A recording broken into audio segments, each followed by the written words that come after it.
नमस्कार साथियों, चलिए आज हम लोग जो है कक्षा 12 में केमिस्ट्री के अंतर्गत एक बहुत महत्वपूर्ण अध्याय वैद्युत रसायन इलेक्ट्रोकेमिस्ट्री का जो है धमाकेदार आगाज करते हुए स्टार्टअप कर रहे हैं। चलिए आइए देखिए। तो वैद्युत, जैसा कि नाम से पता चल रहा है कि नाम है अध्याय का वैद्युत रसायन।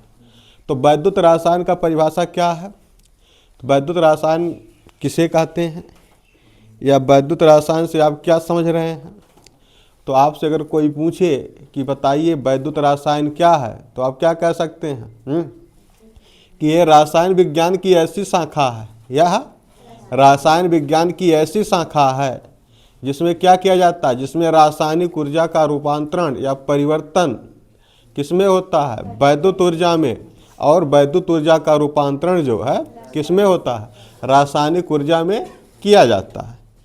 तो जिस ब्रांच के अंतर्गत इसका अध्ययन किया जाता है उसका नाम होता है इलेक्ट्रोकेमिस्ट्री, उसका नाम होता है वैद्युत रसायन। अब चूंकि विद्युत धारा का प्रवाह होना है, आप जान ही रहे हो, परिवर्तन होना है, तो इसके लिए किसी माध्यम की ज़रूरत है। आखिर विद्युत का प्रवाह होगा तो खुले आसमान में भी हो सकता है, हाँ, किसी पदार्थ के अंदर भी हो सकता है। अब मैं बोला खुले आसमान में हो सकता है तो आपके ऊपर से गया होगा, गया कि नहीं गया? हाँ, क्या खुले आसमान में विद्युत धारा का प्रवाह हो सकता है? क्या खुले आसमान में करंट उतर सकता है? अरे हरामखोरों, अगर उतर नहीं सकता है तो ये चिर्री कैसे पड़ती है, लोग कैसे मर जाते हैं? आखिर करंट ही तो रहता है, तो वो हाँ खुले आसमान के नीचे ही तो हुआ। इसका मतलब क्या हुआ साथियों कि विद्युत धारा का प्रवाह जो है खुले आसमान के नीचे भी देखने को मिलता है। लेकिन अब ऐसे इस परिस्थिति में नहीं होगा, उसका भी एक परिस्थिति होता है। तो चलिए अभी हम लोग समझते हैं कि विद्युत धारा का प्रवाह ठोस में कैसे होता है, द्रव में कैसे होता है और गैस में कैसे होता है। अगर किसी ठोस पदार्थ जो है, तो ठोस पदार्थों को विद्युत धारा के प्रवाहित होने या ना होने या कम होने के आधार पर 3 भाग में बांटा जाता है। एक में जिसमें विद्युत धारा का प्रवाह दनादन होता है, उसे हम लोग क्या कहते हैं? उसे हम लोग चालक पदार्थ कहते हैं। क्या कहते हैं? उसे हम लोग चालक पदार्थ कहते हैं। और एक ठो जिसमें निगर घट्ट होता है, टस से मस्त नहीं होता है, उसे हम लोग कुचालक या अचालक पदार्थ कहते हैं। और एक ठो जो तनिका तनिका बहता है, थोड़ा थोड़ा बहता है, बहुत होले होले बह सकता है, उसे हम लोग अर्धचालक पदार्थ कहते हैं। उसे क्या कहते हैं? उसे अर्धचालक पदार्थ कह सकते हैं, जिसे आप कक्षा 12 में भौतिक विज्ञान के इकाई नंबर 10 में जिसका अध्ययन सविस्तार आप करेंगे। तो चालक में विद्युत धारा के प्रवाह के लिए कौन उत्तरदायी होता है? चालक में विद्युत धारा के प्रवाह के लिए मुक्त इलेक्ट्रॉन उत्तरदायी होते हैं। तो ध्यान नोटिस करने वाली बात यह है कि अगर चालक में विद्युत धारा का प्रवाह हो रहा है तो किसके कारण होता है? केवल मुक्त इलेक्ट्रॉन, या ये कह लो कि इलेक्ट्रॉन के कारण हुआ, मतलब निगेटिव आवेश, समझ रहे हो, निगेटिव चार्ज के कारण केवल विद्युत धारा का प्रवाह होता है। बात क्लियर? लेकिन इलेक्ट्रोकेमिस्ट्री में जो हमें विद्युत धारा का प्रवाह पढ़ना है, ये ठोस पदार्थ में नहीं पढ़ना है। चालक के अंतर्गत सभी धातुएं आप जानते हैं विद्युत के क्या होते हैं? चालक होते हैं। सभी धातुएं क्या होती हैं? विद्युत के चालक होती है, कोई दिक्कत नहीं। अब हम बात करते हैं ठोस में। तो आप जान गए कि ठोस में मुक्त इलेक्ट्रॉन के माध्यम से विद्युत धारा का आवागमन होता है। लेकिन द्रव पदार्थ और गैसीय पदार्थ में विद्युत धारा का प्रवाह कैसे होता है? तो द्रव पदार्थ और गैसीय पदार्थ में विद्युत धारा का जो प्रवाह होता है वो किसके कारण होता है? वो आयनों के द्वारा होता है। ध्यान दीजिएगा, किसमें? द्रव में और गैस में विद्युत धारा का प्रवाह अगर हो रहा है तो किसके कारण होगा? तो आयनों के कारण होगा। आयन कितने प्रकार के होते हैं? आयन 2 प्रकार के होते हैं। आयन कितने प्रकार के होते हैं? आयन 2 प्रकार के होते हैं। एक धन आयन होता है, एक ऋण आयन होता है। तो आपको नोटिस करने वाली बात यह है कि अगर द्रव में विद्युत धारा का प्रवाह हो रहा है तो धनायन और ऋणायन दोनों के कारण हो रहा होगा। अगर गैसीय माध्यम में विद्युत धारा का प्रवाह हो रहा है तो वहाँ भी धनायन और ऋणायन दोनों के कारण होता है। लेकिन अगर ठोस पदार्थ में विद्युत धारा का प्रवाह हो रहा है तो केवल मुक्त इलेक्ट्रॉन के कारण होता है। ठीक है? और ठोस पदार्थ में क्या? ठोस पदार्थ में जो चालक होते हैं, ध्यान आपको रखना, ठोस पदार्थ में क्या? जो चालक होते हैं। लेकिन अगर अर्धचालक है तो अर्धचालक में विद्युत धारा का प्रवाह किसके कारण होता है? तो अर्धचालक में विद्युत धारा का प्रवाह मुक्त इलेक्ट्रॉन और कोटर दोनों के कारण होता है। बात क्लियर। तो द्रव और गैस है तो विद्युत धारा किसके कारण बहेगा बेटा? आयनों के कारण, धनायन और ऋणायन। ठीक है ना।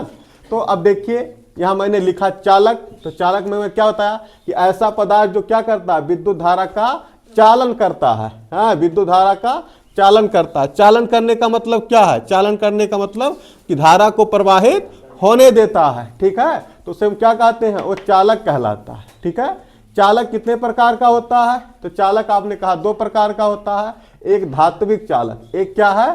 धात्विक चालक है, और दूसरा क्या है? दूसरा वैद्युत अपघटनी चालक। यहाँ पर नाम क्या लिया गया?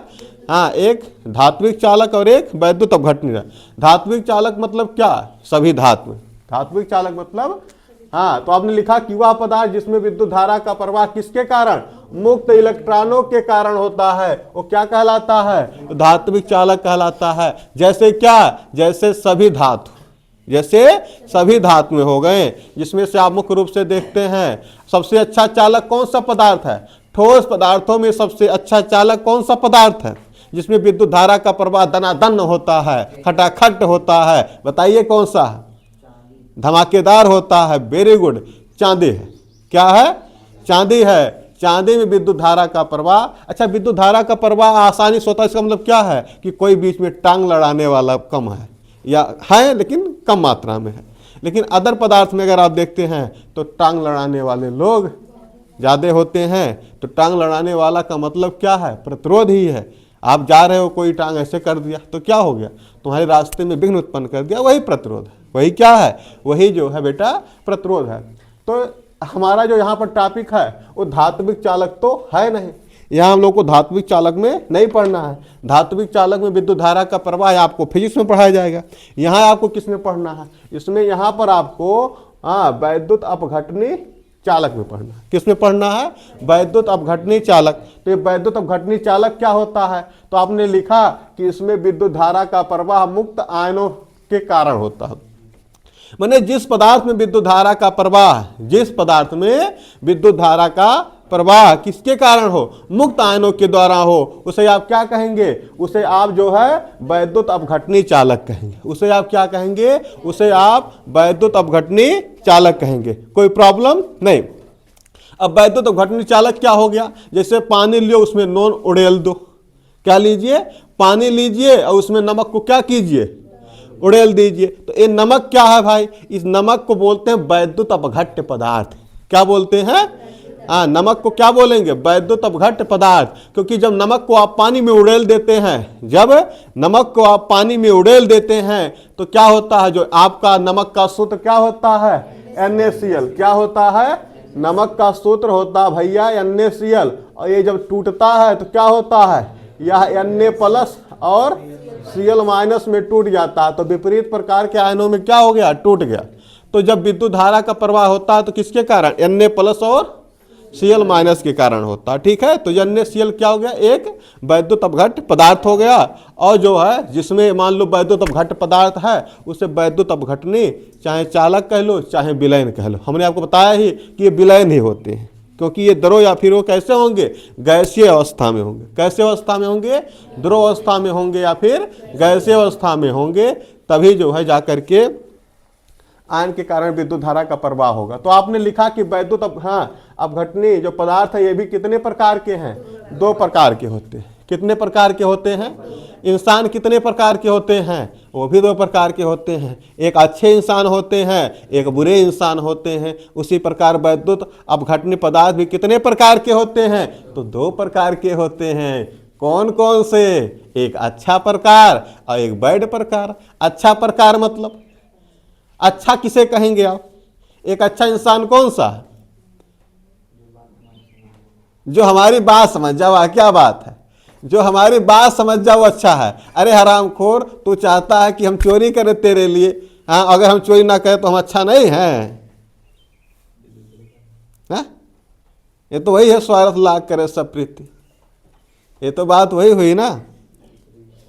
हाँ, जो समाज के कल्याण के बारे में सोचे, जो समाज के कल्याण के बारे में सोचे, वो अच्छा मनुष्य।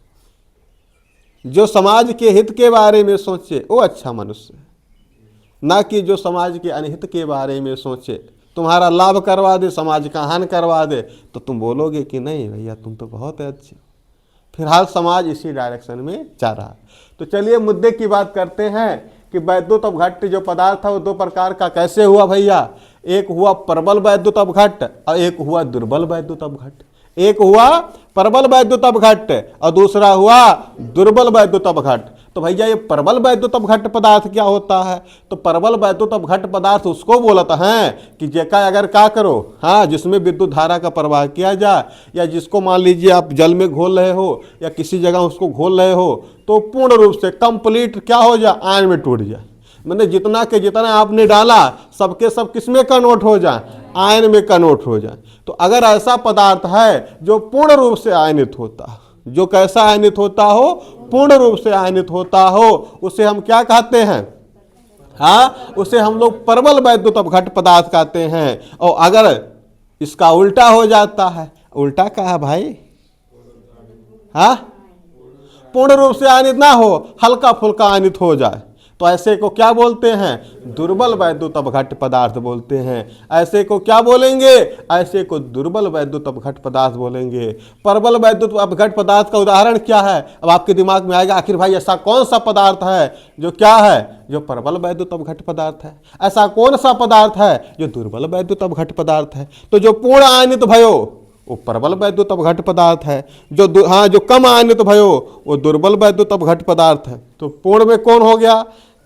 जैसे सोडियम क्लोराइड हो गया, जैसे पोटेशियम क्लोराइड हो गया, हाँ, जैसे पोटेशियम हाइड्रोक्साइड हो गया, सांस सल्फ्यूरिक अम्ल हो गया, HCl हो गया। ये सब क्या है? ये सब ढांसू वाले वैद्युत अपघट्ट पदार्थ, हाँ, यानी कि प्रबल वैद्युत अपघट्ट पदार्थ हैं। ये सब क्या होते हैं? पूर्ण कंप्लीटली क्या होते हैं? हाँ, डिसोसिएट हो जाते हैं, टूट जाते हैं, वियोजित हो जाते हैं। ठीक है। और दुर्बल वैद्युत अपघट्ट पदार्थ कौन है? जो कम में टूटे, जैसे सोडियम एसीटेट। तो मैं यहाँ पर दिखाया हूँ, लिखा हूँ कि प्रबल वैद्युत अपघट्ट पदार्थ मतलब इस प्रकार के पदार्थ में वैद्युत धारा प्रवाहित करने पर पूर्ण रूप से क्या हो जाते हैं? आयनित हो जाते हैं। एग्जाम्पल लिया NaCl, KOH, KCl, H2SO4, BeCl2 etcetera. तो ये सब क्या है? ये सब बबुआ प्रबल वैद्युत अपघट्ट पदार्थ हैं। अगर इन्हें आप क्या करोगे? घोलोगे, घोल बनाओगे, तो एक कंप्लीट रूप से क्या हो जाएंगे?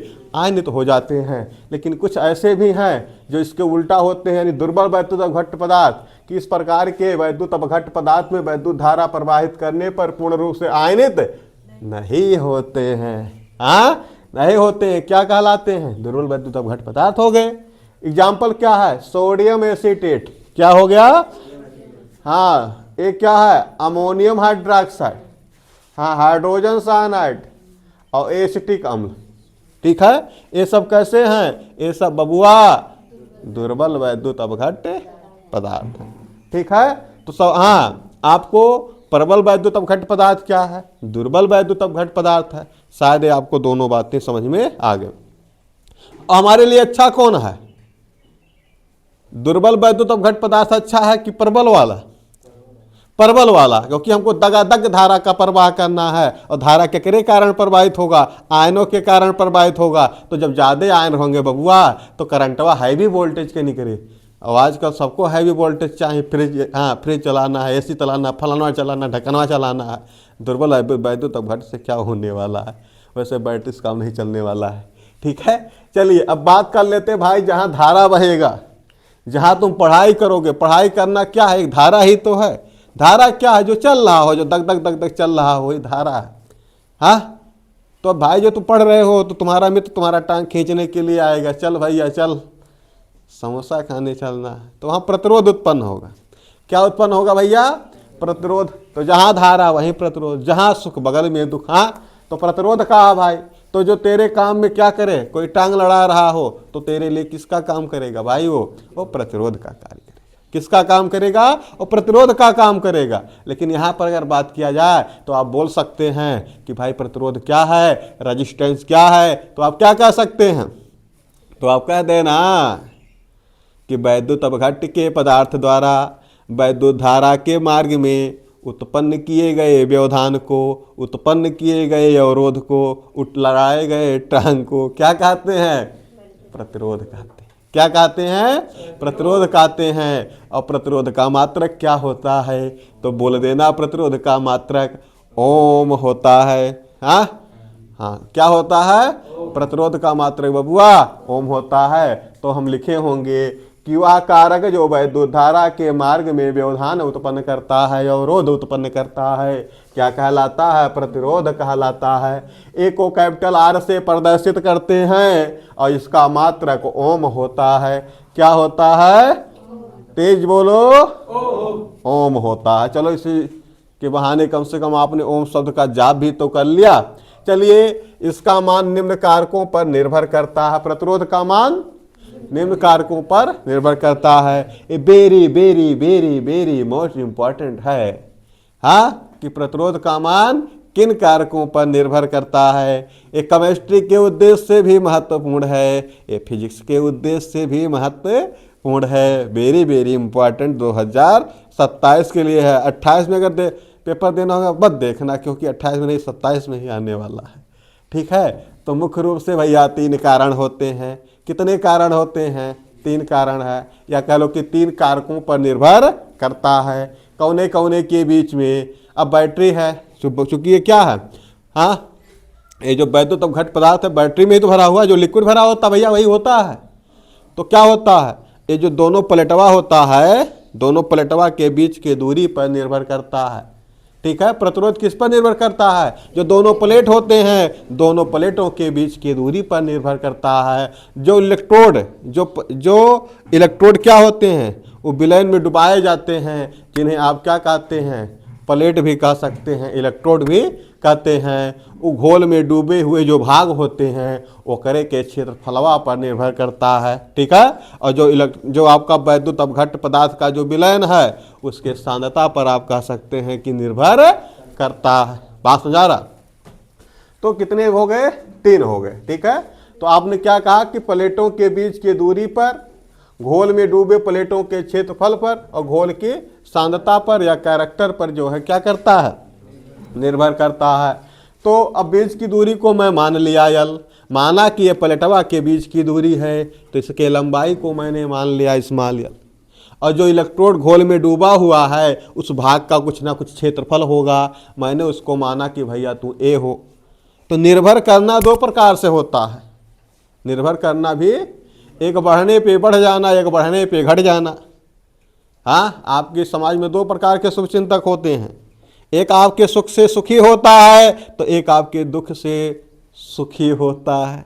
एक आपके सुख से खुशी होता है तो दूसरा आपके दुख से खुशी होता है। जो सुख से सुखी हो और दुख से दुखी हो वो समानुपाती कहलाता है, और जो सुख से दुखी हो और दुख से सुखी हो वो व्युत्क्रमानुपाती कहलाता है। तो भैया हो, चालक का जो प्रतिरोध होता है ये लंबाई के समानुपाती होता है। अर्थात अगर प्लेटों के बीच की दूरी बढ़ेगी, अगर प्लेटों के बीच की दूरी बढ़ेगी तो प्रतिरोधवा बढ़ जाएगा, और अगर बीच की दूरियां घटेगा तो प्रतिरोधवा घट जाएगा। इलेक्ट्रोडों का क्षेत्रफल बढ़ेगा तो प्रतिरोध घट जाएगा। प्रतिरोध क्या होगा? घट जाएगा। और क्षेत्रफल बढ़ेगा तो घट जाएगा, और क्षेत्रफल क्या होगा? कम होगा, तो प्रतिरोधवा बढ़ जाएगा। ये भी व्युत्क्रमानुपाती होता है। तो उस आधार पे मैंने कहा कि आर प्रोपोर्शनल क्या है? यल बाई ए, क्योंकि यल के अनुक्रमानुपाती, ए के व्युत्क्रमानुपाती। तो प्रोपोर्शनल का चिन्ह हटाएंगे तो किसी नेतांक से गुणा कर देंगे। जिस नेतांक से हम गुणा किए उसका नाम था रो, रोने लगा। बुखार खोल के मैंने कहा मत रो, तो उसका क्या है? एक नेतांक है जिसे क्या कहते हैं? कहें मत रो, क्यों रोना तुझे आ रहा है? अरे उसका नाम प्रतिरोध था, तेरा नाम विशेष प्रतिरोध होगा। तेरा नाम क्या होगा? विशेष प्रतिरोध होगा। तो उसे विशिष्ट प्रतिरोध कहा गया। उसे क्या कहा गया? उसे विशिष्ट प्रतिरोध कहते हैं। कोई दिक्कत? तो मैंने कहा कि चल तेरे को डिफिनीशन भी मैं देता हूँ, रोने धोने का काम बंद कर। हमने कहा अगर प्लेट के बीच की दूरी 1 मीटर और घोल में डूबे हुए प्लेटों का जो क्षेत्रफल है वो 1 वर्ग मीटर होगा, तो तेरा जो वैल्यू होगा वो प्रतिरोध के बराबर होगा। तेरा जो वैल्यू होगा किसके बराबर होगा, वो प्रतिरोध के बराबर होगा। तो मैंने कहा कि यदि यल बराबर 1 मीटर, ए बराबर 1 वर्ग मीटर, तो रो बराबर आर, तो तेरा भी वैल्यू आर के बराबर हो जाएगा। डिफाइंड करना चाहो तो कर सकते हो, नहीं तो ऐसे लिख देना कि यदि प्लेटों के बीच की दूरी 1 मीटर, अब हाँ प्लेटों का क्षेत्रफल कितना है 1 वर्ग मीटर हो, तो वैद्युत अपघट्य का जो भैया क्या है प्रतिरोध है, वही विशिष्ट प्रतिरोध हो जाएगा। वही क्या हो जाएगा, वही विशिष्ट प्रतिरोध हो जाएगा। ध्यान रखिएगा, केमिस्ट्री में very very very very very most important है क्या, मात्रक। मात्रक जो है केमिस्ट्री में वेरी वेरी मोस्ट इंपॉर्टेंट, क्योंकि इसमें मात्रा संख्या कम होती है, इसलिए पूछे जाने का चांस बहुत अधिक होता है। तो विशिष्ट प्रतिरोध का मात्रक क्या होता है, ओम मीटर होता है। क्या होता है, ओम मीटर होता है या ओम सेमी होता है।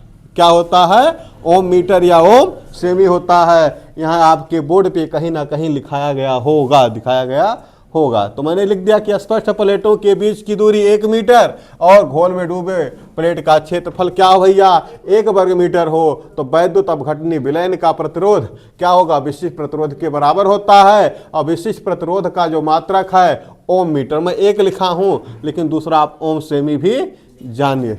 हाँ ठीक है, कोई दिक्कत नहीं। अब देखो फिर आपको क्या पढ़ना भाई, विशिष्ट प्रतिरोध आ गया तो विशिष्ट चालकता भी आएगा।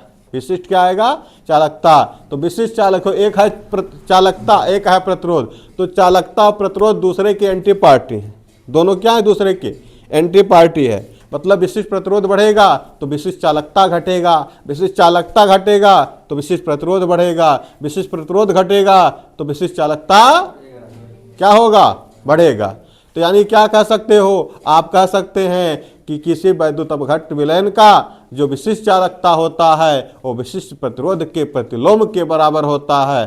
ठीक है, प्रतिलोम कहो चाहे व्युत्क्रम कहो, कोई दिक्कत नहीं है। और इसको बप्पा यानी कप्पा से प्रदर्शित करते हैं। विशिष्ट प्रतिरोध को किससे प्रदर्शित करते हैं, इसे कप्पा से प्रदर्शित करते हैं। किससे प्रदर्शित करते हैं, कप्पा से प्रदर्शित करते हैं। तो कप्पा बराबर 1 बटे क्या हो जाएगा, रो। और अगर हम रो का वैल्यू पुट करें तो कप्पा का मान यल अपान आर इंटू ए हो जाएगा। भाई विशिष्ट चालकता का मात्रक सबसे ज़्यादा इंपॉर्टेंट, विशिष्ट चालकता का मात्रक सबसे ज़्यादा इंपॉर्टेंट है। मात्रक क्या होगा, ओम इनवर्स मीटर इनवर्स, या फिर कहो नहीं मुझको ये नहीं चाहिए तो हम कहेंगे भैया ले ले ओम इनवर्स सेमी इनवर्स ले ले। तो बोलेगा नहीं सर जी कोई दूसरा बताओ, तो हम बोलेंगे मोहो सेमी इनवर्स, मोहो सेमी इनवर्स। या फिर तू बोलेगा नहीं ये भी नहीं चाहिए तो हम कहेंगे भाई सीमेंस सेमी इनवर्स भी तू अपना लेकर के काम चला सकता है। ठीक है, तो 3 4 4 मात्रक आपको दिखाई दे रहे हैं विशिष्ट चालकता के।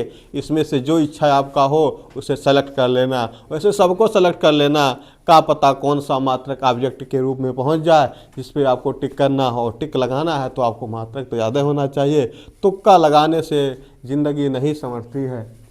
चलिए ठीक है, आ जाओ किसके पास, अब बात मैं थोड़ा चालकता के ऊपर कर लेता हूँ।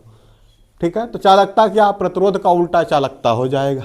प्रतिरोध का उल्टा क्या हो जाएगा, चालकता। तो लिख दिया मैं कि वैद्युत प्रतिरोध के व्युत्क्रम को ही चालकता कहते हैं। इसे C से प्रदर्शित करते हैं, C बराबर 1/R। चालकता का मात्रक क्या होगा, ओम इनवर्स या मोहो। ओम इनवर्स यानी ओम इनवर्स को आप क्या बोल सकते हैं, आप मोहो बोल सकते हैं। क्या बोल सकते हैं, मोहो बोल सकते हैं। फिर क्या भाई, सेल स्थिरांक क्या है, सेल स्थिरांक, सेल कांस्टेंट कह सकते हो। तो किसी सेल के प्लेटों के बीच की दूरी, सेल स्थिरांक क्या होता है, परिभाषा आ सकता है। सेल स्थिरांक क्या है, तो बोल देना प्लेटवा के बीच की जो दूरिया है वो का ले लो और प्लेट का जो क्षेत्रफल है उससे भाग दे दो, जो वैल्यू आएगा वो सेल स्थिरांक कहलाएगा। ठीक, तो प्लेटों के बीच की दूरी में प्लेट के क्षेत्रफल से भाग देने के उपरांत जो वैल्यू आएगा वो क्या होगा, हाँ वो सेल स्थिरांक कहलाएगा। ठीक है, तो दोस्तों ये वीडियो अगर आपको अच्छा लगा हो तो इसको एक कर देना, हाँ चैनल को सब्सक्राइब कर लेना, अपने किसी दुश्मन के पास शेयर कर देना। और इस चैनल पर आपको जो है मनोरंजन के साथ, मौज मस्ती के साथ साइंस और मैथ का बोर्ड एग्ज़ाम स्तर पे और अदर कॉम्पिटिटिव एग्ज़ाम के स्तर पे पढ़ाई कराई जा रही है। तो इस लाइन से आप बिछड़ ना जाएं, इसलिए चैनल को सब्सक्राइब करना बिल्कुल मत भूलिएगा। चलिए मिलते हैं अगले वीडियो में, तब तक के लिए धन्यवाद।